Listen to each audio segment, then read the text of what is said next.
Hello. This morning, during my coffee, I had a thought experiment in regards to being able to navigate around a workbook to specific locations on a worksheet using a floating control, which is shapes, which I've chosen shapes, floating control above a worksheet so it takes no more worksheet real estate. The buttons needed to be dynamic and easily updatable. These are actually hard coded. I'm going to modify that in version 2 of this. The buttons themselves, the names of each button are controlled here on the worksheet, as well as the locations that the buttons actually navigate to. There are 7 buttons total on each control, and so they are batch number divided up by 1, batch number 1, batch number 2, batch number 3, and 4, for a total of 4 buttons to navigate between the 4 worksheets. This is actually the control worksheet, which I've named Hyperlink Manager because that was my original thought for using hyperlinks. I've opted instead for buttons updated using VBA. This is version 1, so if you look at the code, it's absolutely atrocious. I'm not going to lie about that. It still needs a lot of refinement, but this is just something I churned out in about 45 minutes to see if it was actually possible, and using the thoughts that I wrote down this morning over coffee. So to go ahead and demonstrate what actually occurs here, this is our main table. I do use R1C1 style, which means I've got numbers in my column headers as opposed to letters. This is specifically formatted for that style. I could change that to be dynamic, so it changes to A1C1 or A1 style should the user choose for that, but I'm going to do that in a later version. This was again just version 1. The sheet names are listed here. Those are not dynamic. I'm going to change those to be dynamic in version 2. The actual hyperlink friendly path is written here. Again, this was originally designed to use hyperlinks as opposed to the worksheet buttons or the shapes buttons. These are hyperlink compatible, so if you wanted to use a hyperlink, all you got to do is type in $hyperlink and then select date or select the cell reference and go ahead and click enter, and then you've got a valid hyperlink that allows you to jump to that specific location on the worksheet. This was, again, the original intent of this was to use hyperlinks, but I opted instead for a control that floats above the worksheet.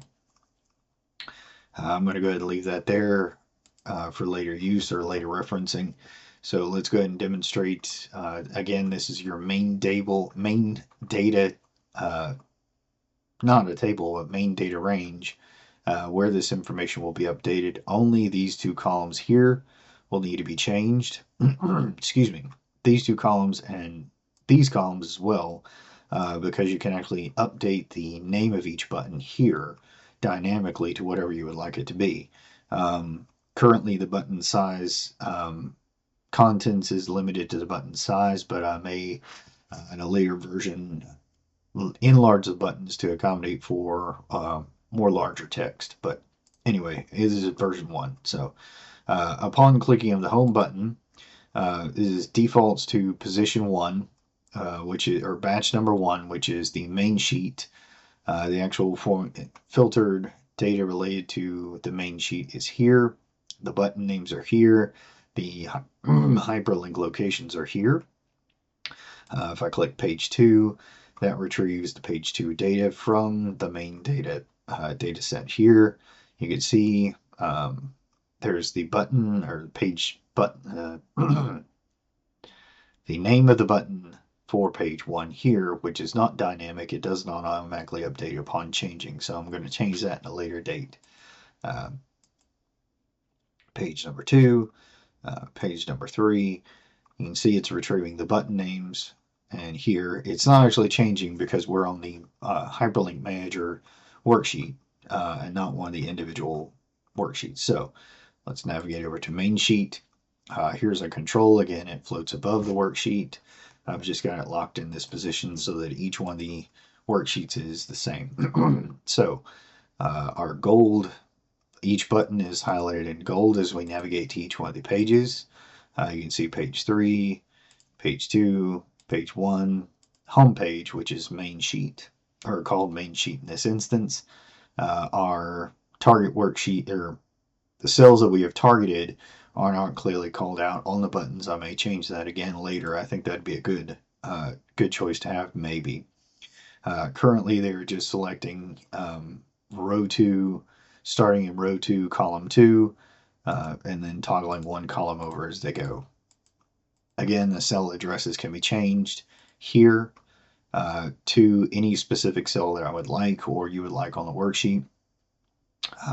Wherever position on the worksheet you might want it to go, there can be more buttons, or I can increase the number of buttons. The original purpose of this was for a worksheet that has specific fields that need to be filled out, or changed based upon user selection. I didn't want to have to sit here and keyboard shortcut around, which just wouldn't work on a very busy worksheet. But this takes me specifically to target cells that I would need to fill out anywhere on the worksheet. For any number of buttons, I can increase the number of buttons that's needed. This could be used for any number of things. Budget data, forms, anything really that you need to navigate to specific cells in order to type out or fill in. So page 2, same deal. You can see the button names updated based upon whatever page we're on. So we navigate, same changes here. Page 2, again, same concept. Page 3, navigating again across the worksheet.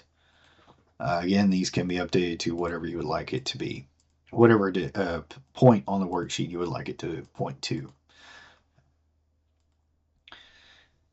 And that's what I've got so far. This, again, was thrown together in about 45 minutes. It is gruesome and ugly if you look at the VBA code. Later versions will be refined and cleaned up. So this is just mainly a proof of concept and to see if it was actually possible. Again, the parameters of this thought experiment were a control that floats above the worksheet that does not interfere with data entered onto the worksheet. The destinations of each one of the buttons can be updated easily on a worksheet. The button names themselves can be changed, and the destination for each button can be changed on a single worksheet. No going into the VBA code to update anything is necessary. Yeah, everything is basically controlled on this worksheet as a interface for the VBA code to interact with. The only thing that is not, there are further refinements. Like I said, these button names will change based upon this value here in later versions. Currently that doesn't happen. That's about the only thing that's not dynamic currently. So I'm going to stop the video here. We're reaching about 9 minutes. So let me know what you think. And again, this is not going to be made public currently. This is just mainly for showing a version 1, proof of concept, and refinements to come in later versions and to make public available. So thank you guys very much. Hope you have a good evening.